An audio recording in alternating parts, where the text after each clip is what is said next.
What is up, everyone? It is episode 92 of the Jacksonian, debuting the new logo. All right, here and here joining me in this debut of the new logo and a new era of the Jacksonian, RockAndRant from CFBXpress and MoenAfterDark on the CFB Mafia channel as we go over quite a lot in the world of college football, whether it's Sherrone Moore in Michigan, the Miami Hurricanes, Notre Dame in the ACC, all of it, all right here on episode 92 of the Jacksonian. And let me tell you something, folks, you're going to be in for a wild ride.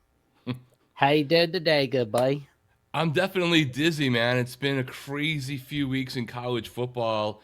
It's like everything that you expect to talk about in the off season is all being squeezed into a 2 and 3 week period from the craziest coaching carousel we've ever seen, and it's amazingly or sadly both going on to the typical playoffs crying and excitement for those who made it, those who didn't, but some people going off the rails. I mean, we got commissioners going after athletic directors in a way that we never would have thought. So we're gonna be talking about these last few weeks all off season because some of these stories are just going to continue to deride. And there's going to be speculation, and it'll be crazy. And then we actually had this thing called the playoffs coming up in 8 days, right? Or 7 days, because first games kick off next As a film Friday night, right? 7 days a week now, Oh man, like I can hear the Scooby Doo guy singing the 7 days a week now song. Yeah, it never stops, man. And if you turn away, I don't know about you, but sometimes I'm thinking I'm already set. I know we're going to do for one of our shows, have it all planned, and then you got to change. And we do a lot of graphics on one of our shows, so it's a pain in the butt when everything changes because there's so much breaking news. But there's constantly breaking news. We're all addicts to this. Right? I mean, it's like sometimes I'm trying to plan some for a Jacksonian episode, or something on Alabama at the Voice College Football, or SEC at the Voice College Football. It's going to be a month anniversary on the AC channel pretty soon. But I mean, it's like every time I'm planning something, I'm like making sure I'm double checking, triple checking that I didn't miss anything. And then there's like, oh, breaking news. Coach is out doing the mess around in the back room with a staffer. Right? Invariably, something is dropping, and then of course you always have the fun in this day and age with people dropping fake mugshots that aren't really real, and you're having to tell people that was AI, and the fake stories. But the real stories are more insane than the fake ones at this point. Yeah, because as the saying goes, truth is stranger than fiction. We're living it. God. But you know, and I just want to say, thank you for having me on CFB Express the two times you've had me on. Once in August for SC preview, and the other one for the Alabama Tennessee preview. And you know what? I figured it's a good idea to return that favor by having you on episode 92, because I figured it was gonna be we were gonna be having an episode at some point anyhow. And for those who don't know about you and the magic that you produce, would you like to tell the audience a little bit about yourself? Yeah, for sure. So you can find me in two different places. My origin story is getting trolled by Florida State fans, watching different content around realignment, and eventually starting to talk to the guys on the College Football Mafia in their chat. And if you hate everything I say, you can blame them because they're the first ones who got me to come on camera and talk. So I started doing some stuff with them in our show called MoenAfterDark, which usually airs on Sunday evenings over on College Football Mafia. But then it began a little bit over a year ago doing a national college football show, and that is also national, but over on Miami Flow, which is one of the bigger Hurricanes channels, with my partner Miami Flow, with Flow from Miami Flow. We started doing a national show right before last season on that channel. And just because we love talking about football, and he wanted to be able to talk about things beyond that. Fast forward 6 months, we decided to move it into its new channel called College Football Express. That was actually the name of the show. We did that in April, and have really kicked it off. We passed 1,000 subs and starting to get more and more great guests, whether it's Jackson or Eric McLean from the ACC Network. We've really been able to bat above our weight, so to speak. Bat above our batting average with some of the people that have been able to join us. So we cover national football there all season long, whether it's playoffs and game picks to in the off season, all the craziness, NIL lawsuits, transfer portal, whatever it might be, and have come across Jackson along the way. And it's great to have you on. I went back and watched some of the preseason predictions just to see how bad our receipts were. Your call though on Ty Simpson was perfect at the time. It actually has held out on what was going to happen when people weren't sure. So, though we all have our receipts that are bad, mine are Clemson related predictions, but I'm not the only one there. You definitely have done a great job, and it's good to be here. Oh, thanks, man. I appreciate it. And some of you, like you and Flo have done a magnificent job on CFBXpress. Thank you. It's one of the fastest growing college football channels, and it's like I always look, and it's I may not be able to watch everything as much as I can, but I'm always gonna make sure I watch you guys as much as possible because I appreciate it. you make magic, man. Like, and it's like you got, and it's like whether you agree or disagree with Rock and Rant, he's got amazing taste in the world of college football, and it's like he is one of my go tos for the Miami Hurricanes in college football, and he definitely should be yours too, ladies and gentlemen. Appreciate that. I'm going to bottle that and put it on our channel at some point. So thank you, Jackson. Oh, you're welcome, man. But I thought we would be able to start with Notre Dame and the AC and Miami and all that, but it's like, no, we have to start with Sherrone Moore. We'll rip that little long bandage off. Like that's just been, oh my god, it's been a complete mess, like a mess. Like it's just like, we're hearing on Wednesday from Pete Thamel. Right. You're fired. You're fired. Get out. And the Michigan guys, John and TJ on The Voice College Football, they go 5 hours talking about it, right? And like every Michigan channel's been talking about it, and the details just kept coming out. And it's like, okay, you lost after Ohio State, and it's like I kept thinking about what my buddy Jeffrey at All Taught Sports say, where it's would he have been fired if they had beaten Ohio State? Probably not. But I can't help but feel like that this situation was too big to avoid for Michigan because it's like they already got in trouble enough with that whole situation from 2021, 2023, right? Right. And then your coach is out doing the mess around in the back room, trying to pull a Frosty, right? Where he's just doing the mess around with a staffer behind his wife's back. Has like 3 kids, I think. I mean, He does. I may have gotten that wrong, but good grief, it's just a mess. Like, man, and then we're finding out we're just getting the report from On 3 that he's charged with breaking and entering, right? Right. Because he was gonna home invasion, breaking and entering, stalking. Like Jesus God, like he is not like this guy is not acting like a head coach. And I feel like such an idiot for going on other channels saying like, "Oh, I suspect Ryan Day, Sherrone Moore could be the Hollywood reboot edition of the 10-year war." It's like, I wish I could go back and erase clips of me saying that crap. Ugh. The thing is, we're hearing the formal charges, right? Just to start there, and I'm looking up the article right now. So you have home invasion is in the 3rd degree is a felony punishable by up to 5 years. Stalking is a misdemeanor. Breaking and entering is a violation of the statute is a misdemeanor. The thing that's not really said, because it's just the court, is okay. Some of that, and we don't know. There's a lot of rumors online, right? And I try to avoid them, and I think it's better because who the hell knows who's got different agendas when the facts are bad enough. But some of these do also align with the conjecture out there of, hey, those might just be the charges there, but it could have been an even more serious situation going on.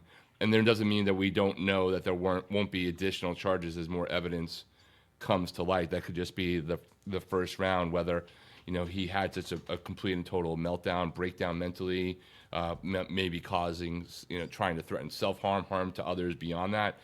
I'm assuming that we don't know the full picture yet still, and defer to it. But the whole situation is, it's a football situation, right? And what happens in the Michigan program, what's been going on with the Michigan program, but it's also this whole family situation for those kids, for his wife, for her family, for all of their futures.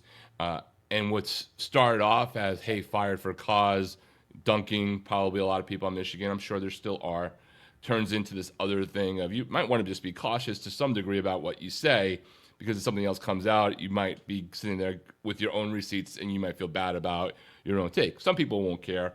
I'd like to be a little bit more cautious, because it's just crazy in and of itself. The facts alone are enough to talk about it. True. Michigan as a program, in my opinion, has put themselves in a challenging position for people to question their motives, even if it could either be complicity or incompetence, right? Or just bad timing.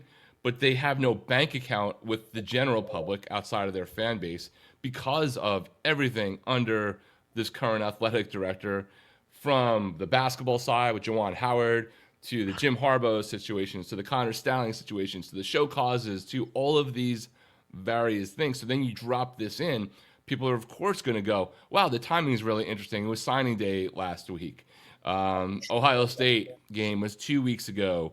They were on the edge of the playoffs potentially. People were speculating if they were to beat Ohio State, could they leapfrog everybody because they'd have the best win in college football in the regular season.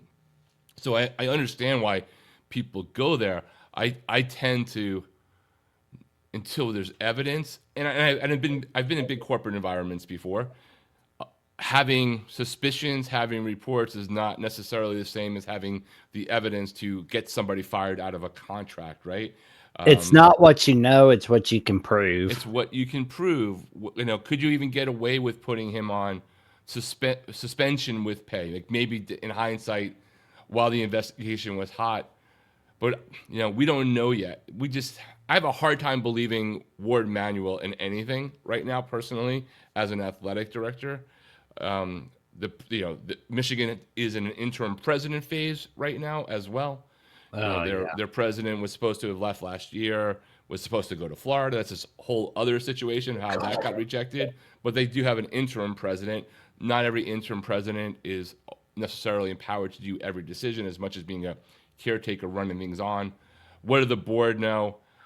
Look, it could be just crappy situation happened, and it could be the evidence turns out they were complicit. I'm not freaking out about recruits personally. They're all going to get a chance to go out if they want, right? This isn't 10 years ago where they completely got screwed, and you used to see all the coaching changes with schools that were suspect happening after signing day, so that they didn't lose their recruiting class. But now they still can lose their recruiting class. Those guys still have a chance to transfer.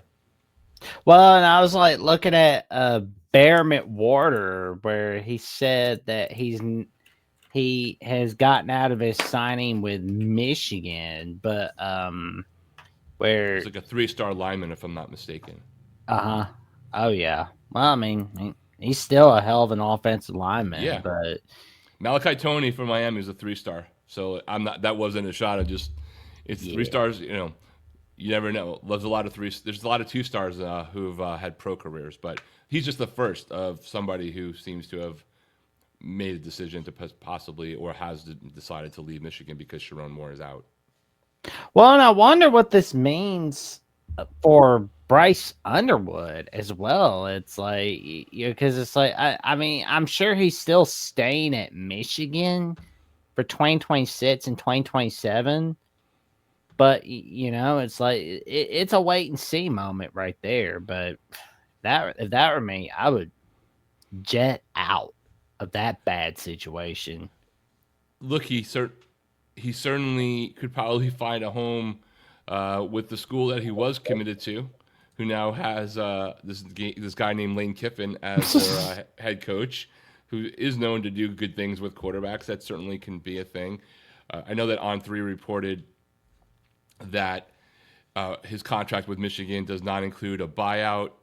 So I don't know if that makes it more, depending upon the terms, how easy or not it would be for him to get out of those situations. And we don't know who's Michigan's coach going to be. It could be another quarterback guru when it's all said and done. What if they bring in somebody like Jed Fish? What if somebody with a big offensive background comes?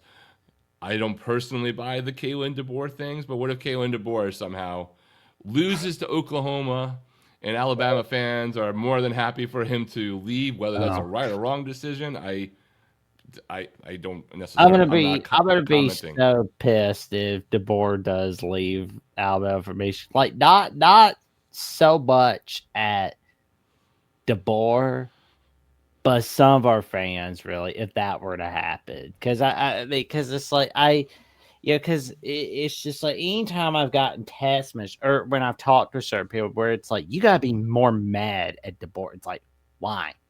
What? Why? Why do I need to be more mad? It's like need to remind you. I've looked at the whole history of my team.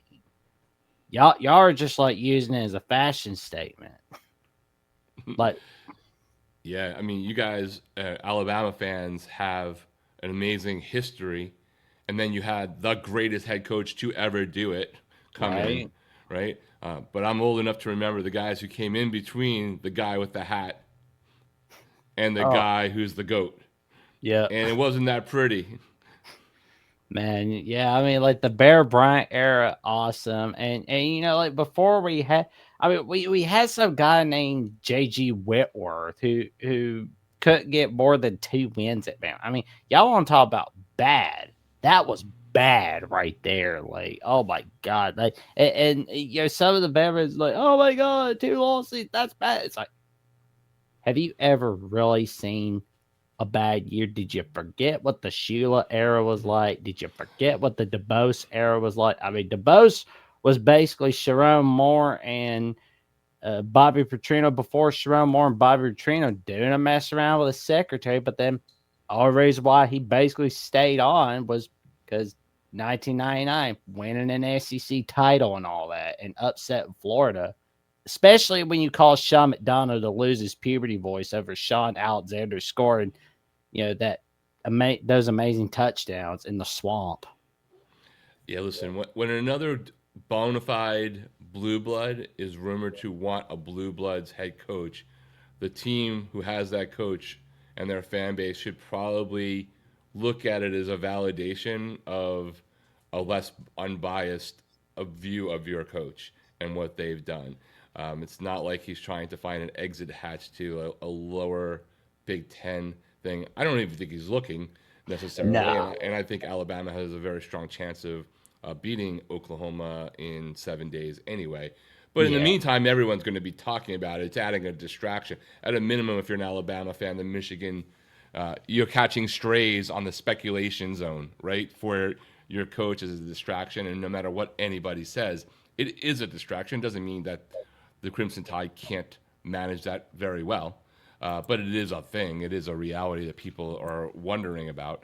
You can't, Ole Miss managed their complete circus with Lane Kiffin quite fine in their Yeah. game against Mississippi State, but now we're in the playoffs. So, listen, who knows where Michigan's going to go? They just better get their act together broadly because whether this was they're dealing with a situation that they really didn't have the information to make the final decision until yesterday, and they had to go through their process. Their process seems to have been as bad as the college football selection committee's process has been, and now they're dealing with the ramifications of that, and the downstream of it in the football side is going to be pretty tremendous depending upon where they go for a coach, unless they just pull somebody out of the NFL. The downside for the personal side is horrible for everyone involved because there are people who had nothing to do with it, like his kids and her family adjacent, who would now have to deal with it. Exactly. I mean, it's just completely insane. Like what's going on in Ann Arbor, and I mean, it's just nuts. Yeah, I mean, look, it's probably we're still early in the story. It's definitely one of the 10 craziest stories I can remember in college football adjacent.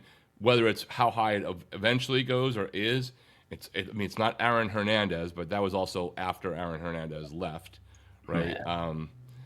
So that's a retrospect. But in the moment, blue blood, this coaching cycle, absolutely off the charts. And with the questionable team and recent history around the program, there's definitely something there. And, people like the Barstool president should probably check themselves a little bit. Oh man, like Portnoy, like that dude just talks too much. It's like he's the kind of guy that can dish it out but can't take it. Cannot take. He did. I don't know if you saw the post, but probably everyone has seen. One, he told everybody Ward Manuel was fired. Then we get reports from the real reporters that it hasn't happened. Maybe it still will happen. Maybe he's got super inside information. Then you have his whole anybody saying that Michigan did this or that, like let me know your name so I could put you on the class action suit. And I responded to him, not that he paid attention, of you do know that you've started this place called Barstool, which is essentially everything that people are talking about your school right now for every sport. It's literally come up to the bar and let's talk crap about it, our rivals and teams in a guy-to-guy sports kind of way. Like you literally have all the money and the megaphone you have for doing what you're getting mad about people speculating about Michigan right now. It's so nuts, and yeah, and it's like he can make jokes about you or make Right. fun of you. He can do whatever the hell he wants, but you can't ever say anything to him or make fun of him for a little bit. Because if he does, he will crash out and go, "Shut the F up, you bald fuck. I pay you 500,000." Like, oh my god, He's the new Barstool tagline apparently is rules for thee, but not for me.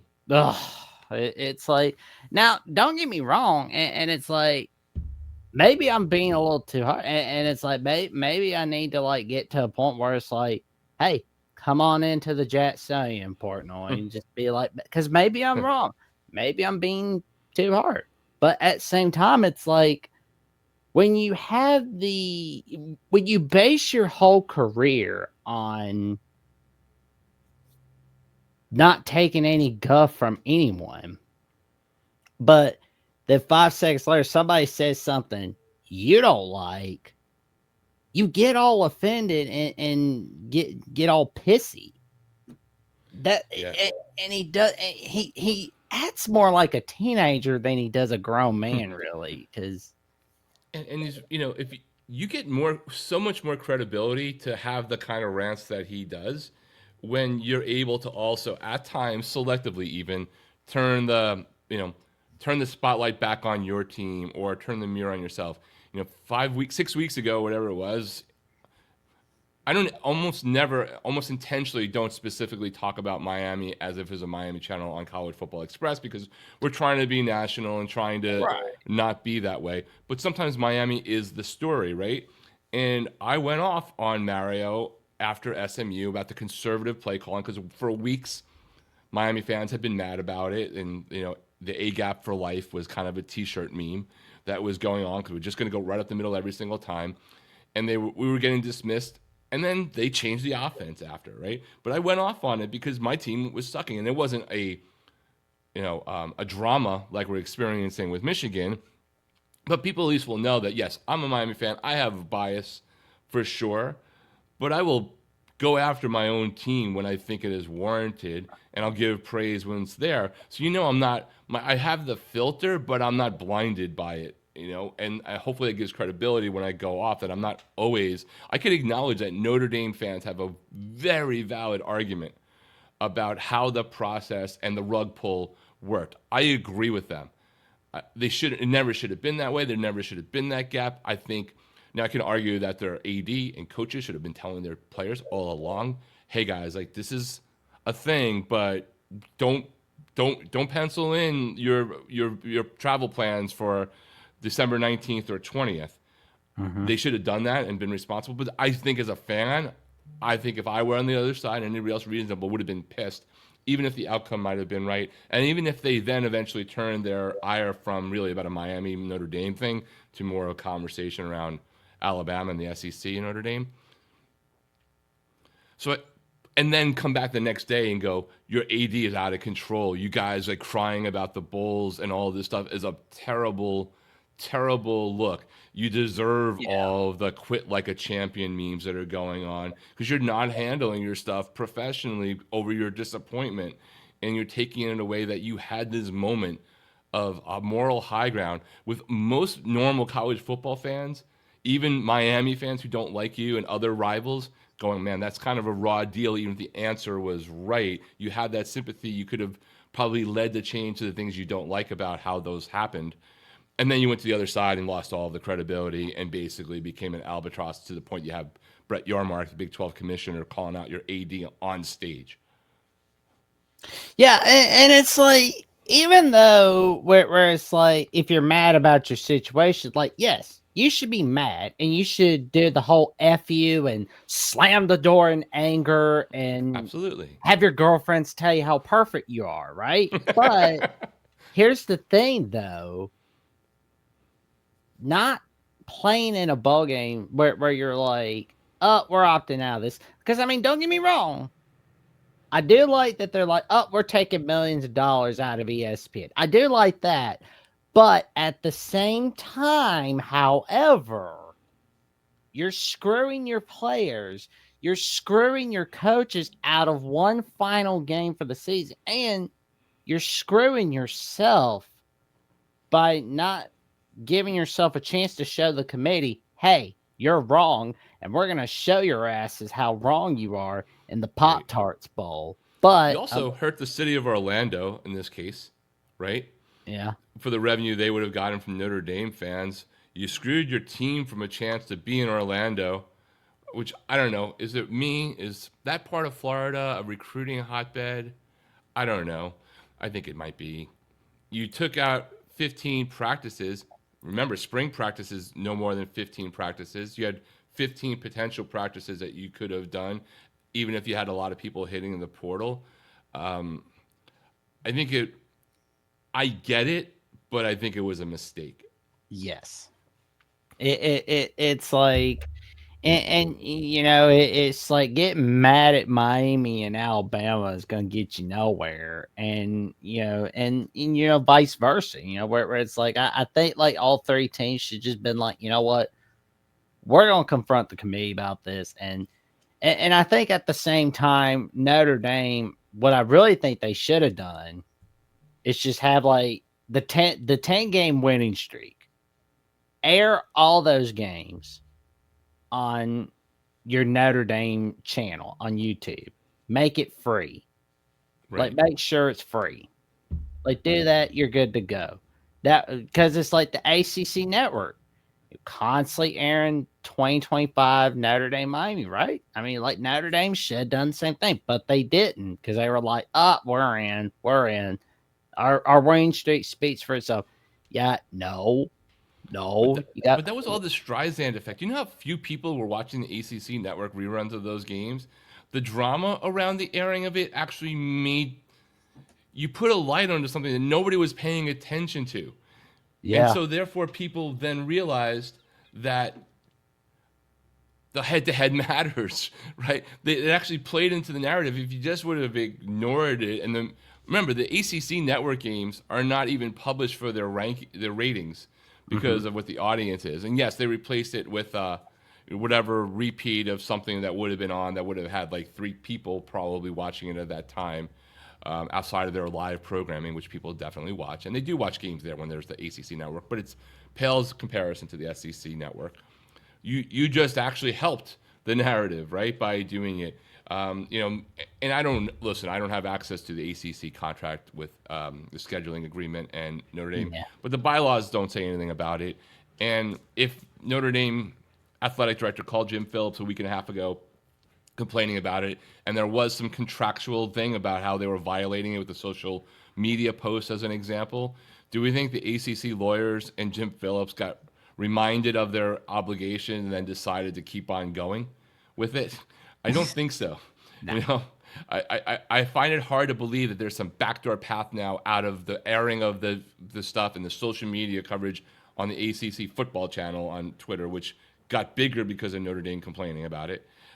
Suddenly that they violated that, and now they have a clearer path to get out of their non-football relationship with the ACC. Could be wrong, but sometimes I just throw it out to you. Jim Phillips, who I think is a terrible commissioner. ACC, who runs their business and has done so poorly. It's hard for me to also sit there and go, so yeah, this is the athletic director of Notre Dame, Pete Bavacqua. Hey, Jim, we have a deal with you guys, and like part of that deal is contractually, you're not supposed to disparage us in any way on social media, treat us like a full member, even though we're not a full member. Jim's like, yeah, we're going to keep dunking on you. I don't care. Sue us. Like, that's not what happens, right? Yeah. If he got called, Jim Phillips' next call would be like, hey, guys, is there a clause in our deal where we can't, like, put anybody ahead as if they were, like, we wouldn't do it if it was Miami and Florida State. Actually, the ACC wouldn't do it at all to help Florida State. We already saw that 2023. Oh, yeah. That's just that's not plausible to me. Maybe I'm going to be wrong. I'll own it if I'm wrong, but the whole Notre Dame path out, all these things that are going on, it reminds me a lot of how Florida State and Clemson were going to be in the Big Ten this season, from according to what their fans were talking about with their legal situation, which didn't really come to pass, even if they ultimately got a lot out of what their lawsuits were. Oh, I laughed my butt off when I was hearing that whole, 2024 is their last. Yeah, no, it's not. No. More like 2034, but that's it, really. But it's just like, I mean, because it's like the whole Notre Dame ACC situation, right? Like after Notre Dame got left out and the AD was going on the Dan Patrick show going, our relationship is permanently damaged. But then like a day later, it's, oh no, I was just venting. It was temporarily permanently damaged. That was just damaged the next day, right? Oh, man. Yeah, I don't think he did himself any help for the Notre Dame cause in public perception. And maybe Notre Dame fans don't care and is all for that. But I don't think that, plus the revealing of the memorandum of understanding, how if the college football playoffs stay at 12 for however many years, whether it's one or not, that they would get into the playoff automatically, where if you're an SEC, ACC team in the top 12, you could still get bumped out for a conference champion that of the five that wasn't already in the top 12. So this year it would have in fact been Miami based off of that.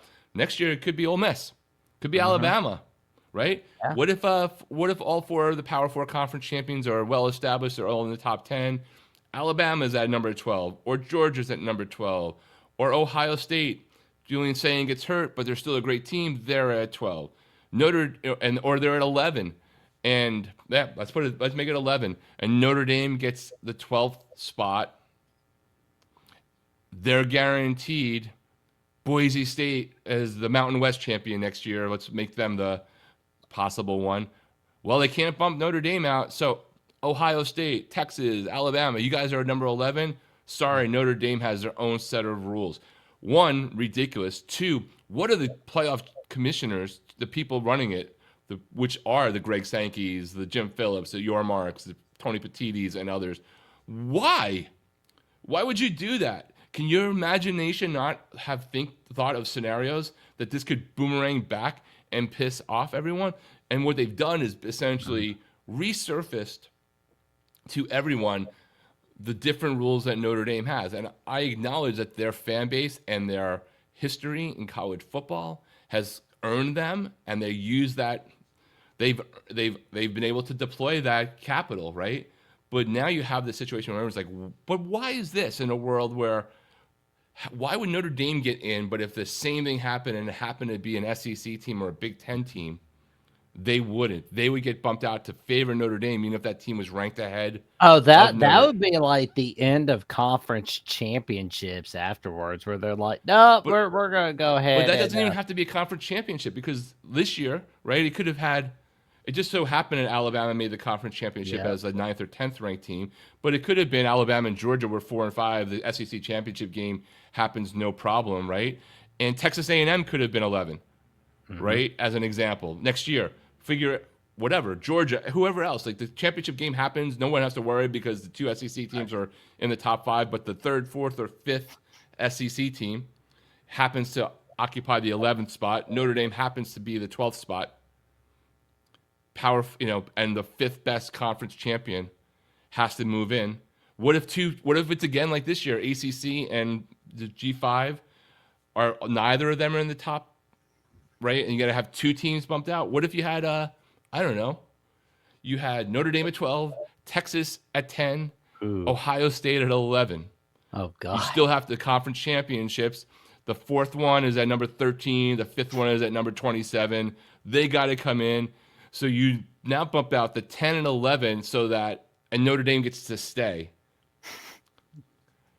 People have to think these things through. And my thing is not so much Notre Dame. Why did you do that?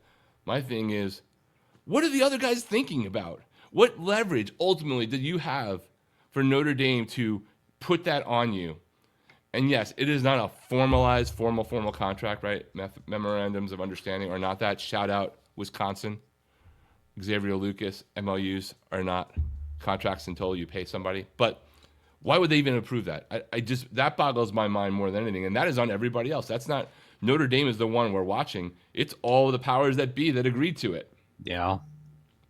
Oh yeah, because I mean, like one thing I keep really thinking about is like even though like Notre Dame's AD went on that little venting session on Dan Patrick and going on the press con, doing his whole slamming the door in anger, right? Even though, well, metaphorically speaking, it makes me wonder. Is this the end of the Notre Dame ACC relationship? But also, while we're at it, because I mean, like Clemson, Notre Dame, right? They schedule that 10-year series. They're like, you know what? The hell, the AC. We're going to play Notre Dame for 10 straight years anyway. We don't care. And Florida State's kind of pissed at the ACC still, although they're not going to say it publicly right now, but it's like, it's basically one more screw up away from going, we're going to leave you. And Miami, I suspect, could leave the ACC as well. Like, as soon as you see Notre Dame going, nah, we're opting out of this AC contract. Bye, y'all. I'm thinking Clemson, Florida State get out to either the SEC or Big Ten. I'm thinking Miami comes along with them. And people are going to say, North Carolina's going to stay forever. It's like, no, North Carolina's leaving. But I could be wrong. But what do you think, Rock? I don't think Notre Dame, I don't think anything's imminent, right? There's 2 things are happening. There's multitude of things happening. When are the contracts coming up for the networks, for all the conferences? Big Ten's up next, right? SEC's got a longer period.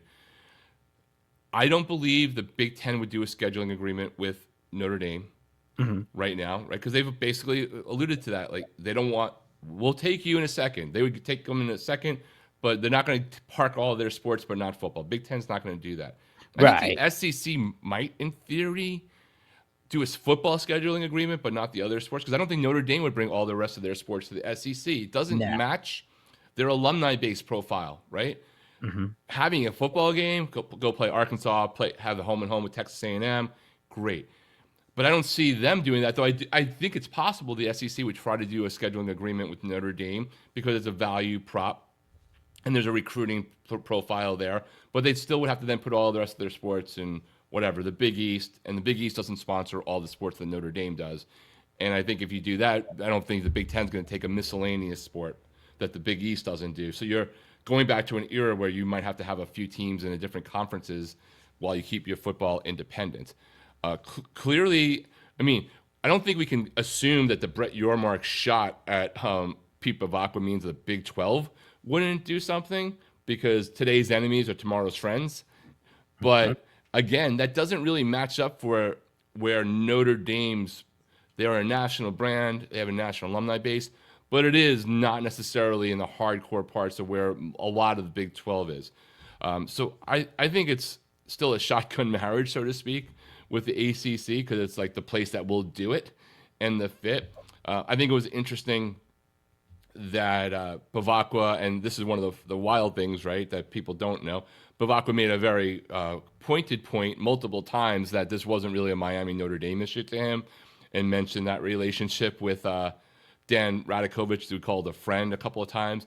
Wouldn't be surprised if the tension continues to rise with the ACC and Notre Dame.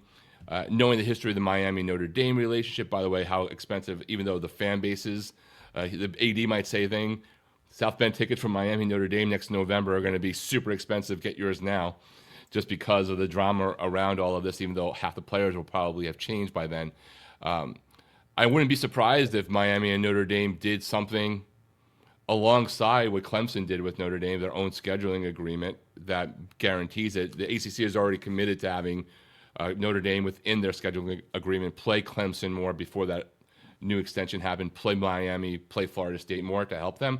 But the problem if you're Notre Dame, right? SEC going to 9 conference games. That schedule got released yesterday, right? ACC is going to 9 conference games. You already have the Big 10 there. You already have the Big 12. There's certain rivalries that teams need to maintain. Scheduling for Notre Dame is not a problem. Scheduling a strong enough schedule that you don't get dinged in next year's strength of schedule and strength of record against teams that are not as like in their schedule as Miami happen to be, that you don't have a head-to-head one way or the other that you could have won for, it is going to be harder for them over time because you're yanking 18 possible matchups slots a year from those 2 conferences from what already existed. Do I think people are really going to freeze Notre Dame out like some of the reporting was? No, because it's a dramatic game. You're going to get the ratings. There's a lot of good for that, but it is still going to be harder because it's not so much about getting the game. It's like, who do you play in October and November that isn't just a bunch of G6 and FCS schools who will do whatever they can, right? Because that's not going to help your perception. People won't be watching them. Notre Dame wasn't one of the most watched teams. They're a watch team, right? But their only game that was in the top 20 was against Miami on opening weekend. So I think it's a lot more complicated than people think. But the ACC Notre Dame relationship certainly has a lot of strain right now. Whether that implodes before everything else possibly implodes, I have no idea. I would be surprised but not shocked, I guess would be my example of the timing on something like that. Yeah, because I mean, and I can't help but wonder also if USC would even consider just be like, you know what, we're considering independence. Like, I mean, I don't think it's gonna happen, but it's just I kind of would like to see it though. But it's like I would like to see it. There's only a few teams that could really do that, and it's hard to do it. To do the independence thing, then you have to figure out, like, if you're USC, well, the college football playoff is a corporation that has the members of the conferences plus Notre Dame, right? If you're USC, if you're anybody who decided to try to go independent, I don't know if there are provisions that said if you left your conference but you were part of this, that you still get a seat at the table like Notre Dame does. I mean, there's no rule against it, so it's like I'd be exploiting it already. And plus, I always like the idea of having your own TV deal. They would have a pay cut, though. They would have a pay cut. If USC left the Big Ten media deal, they would have a pay cut because the deal is escalating over the next few years. Notre Dame's deal is nowhere near the NBC deal with Notre Dame. Plus what they get from the ACC does not come close to what the Big Ten payout is going to be in 2028, 2029 as this deal matures. Notre Dame has made the decision that whatever else value they have attached to being independent is worth that gap for them. So the question is SC, who part of the reason why they left was not getting paid proportionately to what the Pac-12 was in that world, do they want to go risk that? Do I think they'd find a willing buyer? Yeah, the Pac-2 found a willing buyer. USC would certainly exceed what Washington State and Oregon State were able to pull off the last 2 years while they wait for their conference to come back. But let's say the Big Ten deal in 2029 is $100 million per school. Do I think that USC is going to get that? for the team that was the 17th ranked college football program this year? I don't think so. Would it be a big number? Yeah. Would it be higher than Notre Dame? I don't know. I I don't think it think would be. it would be the same rate as Notre Dame, like, because I mean, like, honestly, like a USC home game, whether it be on CBS or Fox or NBC or ABC, brings a lot of money, Oh, and no it's doubt. I'm not devaluing them. It's just more of, would you leave the Big Ten and $100 million deal to have independence at 70 million? yeah, it's like no, Would you do it don't at 80 million? How much is that independence worth to you versus what you can get on the open market? What you don't want to do, though it ultimately worked out for Penn State, you don't want to decide to go do something, which I'm not saying USC would do. They have smart people there. They have a lot of people connected into the media, sports, and entertainment industry and the alum side. But you don't want to go out there and go, "Hey, we're gonna leave our coach because we're Penn State and we can get whoever we want, and then not get whoever you want." Eventually they got it right. They got a good option for them with Matt Campbell, but that wasn't the journey that they went on. You don't want to be a team saying we could do this and make all this money, and then not. They've already lived that once, right, with the Pac-12 media deals where the conference basically imploded over how bad they were. Oh man, but yeah, it'll be interesting to see what happens for the future of college football. That's for sure. But the future is now, as they say, because we've got the Miami Hurricanes going up against the Texas A&M Aggies. A little bit, our second playoff game for the first round, and conveniently before the NFL games, they're on the same time as Ole Yeah, Miss, Tulane, James Madison, Oregon. college football's got to fix this conflict with the NFL. The two best games are on paper this week are in the worst two slots technically. Friday night game is going to Alabama Oklahoma is definitely going to draw eyes, but I'm sure it would be better if it was Saturday night prime time game, right? And if the Miami Texas A&M was the 3:30 slot, that's what they really would want. But ESPN basically has that conflict with the NFL. The Tulane game and the JMU game, JMU Oregon, those get sold off to the Turner stuff. So we get Alabama Oklahoma Friday night, early kickoff on Saturday, 11 a.m. Central for Texas A&M, in what will be, I'm sure, a pretty intense environment. But it would have been a lot more intense with a little bit more time to drink up.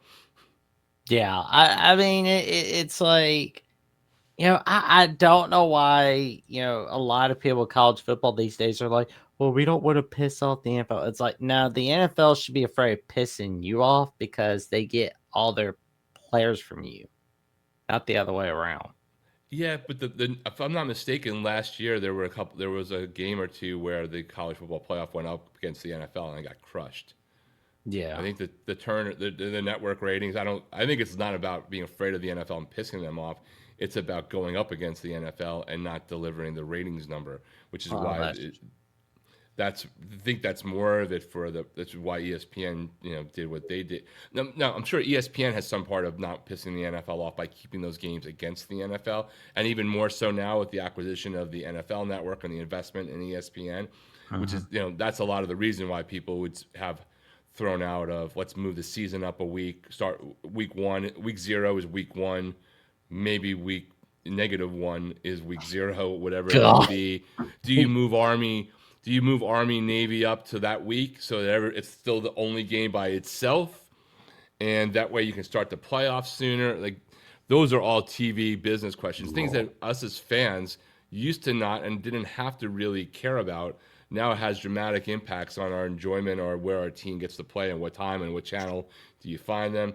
Long time ago you had to scramble to find your team. Now you can find them, but they might be screwing up everything that you're trying to do to keep traditions going. Oh, agreed, man. Like, it's just completely insane to, just kind of like go, oh, well, we used to have, we don't have Thursday night football anymore. I mean, like, Friday night football is good, but it's like, whoever said like Thursday night football for college football had to only be on an ESPN network? I mean, that's where NBC can come in and go, Huh. There's an untapped market. Let's take advantage of it. Same with Fox and CBS. I mean, it's like, and CBS be like, well, what are we going to do with our hit sitcom, Georgie Mandy's First Marriage? I don't know. Move it a day up or something like that. Give the people college football for Thursday night, is what I say. Yeah, I mean, look, there's still Thursday night games, but we're not getting the same level of marquee games that we used to. I mean, I remember being on the downside of some pretty epic Virginia Tech Miami games where Virginia Tech would wreck Miami's year invariably, especially way back with Michael Vick. So we do get some games there, but we're just not getting anything regularly the quality of what Thursday night used to be before the NFL moved in to that slot, whether it was, now on Amazon as an example. So Oh, man, it's just so wild. But just like kind of looking at Miami, Texas A&M before we wrap the show up. What is your score prediction for that one? I mean, this is look. It's essentially a pick'em game. I mean, right now, Texas A&M is a 3.5 point home favorite, right? Which basically means it's a half-point game. On paper, I think this is the most interesting game of the four. Though two of them are not much to think about on paper. Um, and watching Oklahoma again, if I could just automatically just watch only when they're on defense, it would be a lot more interesting because that offense is terrible. But you know, I I think I think Miami hasn't lost this year. Except for to themselves. The two games Miami lost, definitely give credit to the teams that beat them. Jeff Brom schemed very well against Miami. Carson Beck had a terrible game. SMU was a pretty rough way to lose, but they never should have been in that position to begin with. So that's all on them, to be clear. But I think if Miami plays the way that they were playing at the end of the season, which was sort of the way people saw them in the beginning of the year, except the offense was way more diversified and a much better balance. And Malachi Tony use was all over the place and causing pain for people. The running game started to come back because Jared Pringle came with a lot more sort of movement and motion and ability to get outside, balanced out with the opportunities with Mark Fletcher and others in the running back room. Tight end even starting to get used a bit, but you have this interesting game of Texas A&M has a fierce pass rush, an amazing edge, right? That has wreaked havoc with tons of sacks. And Miami's best thing on their offensive line is their pass defense. So that battle is going to be super interesting. What Texas A&M's quarterback can do, and with his ability to both run and throw the ball, I think it's going to be a really fascinating game. I personally think that Miami is going to win, but I think it's a field goal game, and I'm calling it 27-24.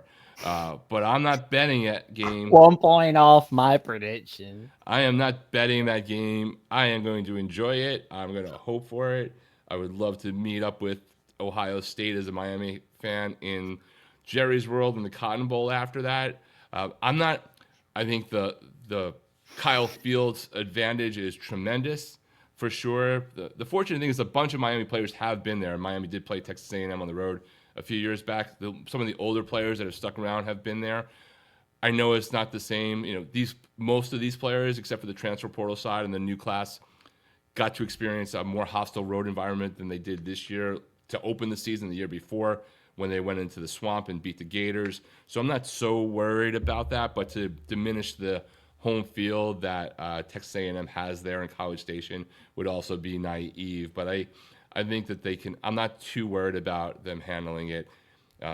Both quarterbacks can make mistakes, and both quarterbacks can help you win games. So I think it's going to really come down to the turnover side and what the quarterbacks do, because it's very possible that both teams' run games could get shut down. There we go, man. And I'm already just like thinking about how it's going to be a good time for a long time in between the Hurricanes and the Aggies. And it's going to be a fun ride for sure. And yeah, I'm looking forward to it. Looking forward to Bama, Oklahoma, Ole Miss, Tulane, James Madison, Oregon. That's going to be terrible, but I will say good timing on putting those in. But you got to follow JMU Sports News account on Twitter between now and then. They've kind of gone Calgorithm last year and have had some pretty awesome posts. I mean, it's a really legit channel. It's a great YouTube channel. I've watched a lot of their content to get familiar with them. Also, just because of wanting to know more about Bob Chesney, who's going to be the new UCLA coach when this run is all done. But there was an example of a post was they showed a clip of Oregon runner, but it was in slow motion, right? Because it was a slow motion clip. And they just played it as if that was their actual speed, of saying, I've never seen a team this slow before. So they're going full Calgorithm, so it's a little bit entertaining. Might wind up being more entertaining than the actual game is next Saturday afternoon. But look, they got in. The rules are the rules. Duke doesn't deserve to be in. It sucks because I'd rather see better games, but everybody, including the Notre Dame athletic director, this is what you guys put into place. You had a seat at the table. Complaining about it now when you made the dinner and now you're complaining about the chef is really pathetic. Man, it's gonna be a fun ride in the world of college football. And for those who don't know about the magic you're cooking, where can people find you, good buddy? Yeah, you can find me on the handles for College Football Express. We do a couple of live streams per week, all year, all season. We like to say we take college football seriously. We don't really take ourselves that seriously, but we do pay attention. We cover everything in this sport, from the house settlement to what a cover 3 is, and everything in between. The train motto is, because there's a car for every topic and every team, and that's what we try to do there. You can also catch me on College Football Mafia on Sunday nights with MoenAfterDark, and you can definitely catch me continuing to dunk on Notre Dame on X at RockAndRant. Tell your friends, your family, and the cashiers at Publish about the magic that RockAndRant produces. All right there on CFBXpress. And Sunday night, 7 p.m. Eastern Time, 6 p.m. Central Time, with Moen on MoenAfterDark on CFB Mafia. And, of course, you can check me out all right here on the Jacksonian on Jackson Johnson 979, where I'm basically 274 subs away from that magic number 1,000. Love to get to 1,000 subs for Christmas. That's what I really want. And you can check me out on Alabama with the Voice of College Football, where I star with Trevion Ware, Jeffrey Only Talk Sports, Mondays, Tuesdays, 7 p.m. Eastern Time. And Jeffrey and I take your calls on the Alabama Call-In Show, 9 p.m. Central Time, Thursday nights. And you can check me, Tucker Harlan, Andrew Miller, and Josh Mahler out on SEC at the Voice of College Football, including Monday night's edition of SEC Live, where I was with Jake Crane of Crane & Company discussing his take on the SEC. And we talked a little bit about the upcoming 100-year anniversary of the game that changed the South, the 1926 Rose Bowl between Alabama and Washington, where the Crimson Tide won 20-19. And we talked with Adam Spencer from Saturday Down South, and that was a fun ride as well. And for more updates, what I've got going on SEC at the Voice of College Football, Alabama at the Voice of College Football, right here on the Jacksonian, and on Lockdown West Virginia with Mountaineer Paul once, twice a week for Jackson's World College Football, and on once, twice a week calls on the Feinbaum Show, where Feinbaum has finally decided, you know what, this is my home for good, and I'm taking Jackson's calls. Check me out on Jacksonville CFB on @/Twitter and on Instagram. It's Jackson Johnson 543-908. And with that being said, we wish you all a happy weekend ahead of you, and to stay safe, stay warm. It's cold out, and to like, comment, subscribe, click on the notification bell so you never miss no video whatsoever. And we will be seeing you soon. Take care, everybody.